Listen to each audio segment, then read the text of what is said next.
নারায়ণগঞ্জ জেলা বাংলাদেশ জামায়াতে ইসলামীর আমির আলহাজ মমিনুল হক সরকার বলেছেন, সকল অন্যায় অবিচারের বিরুদ্ধে কণ্ঠকে উচ্চকিত করতে হবে। বিস্তারিত দেখুন সাদ্দাম হোসেন মুন্নার প্রতিবেদনে। শ্রমজীবী মানুষের ওপর চলা নির্যাতন নিপীড়ন বন্ধ করতে এই দিন থেকে আমাদের প্রেরণা গ্রহণ করতে হবে।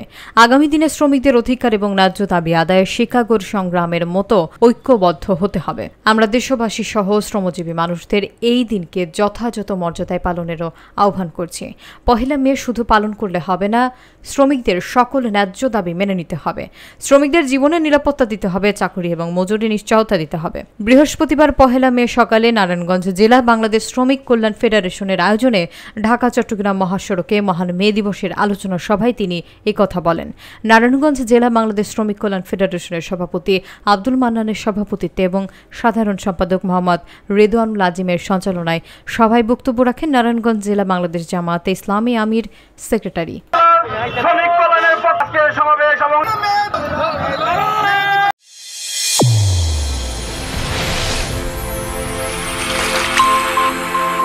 চ্যানেল A1 হৃদয়ের স্পন্দন।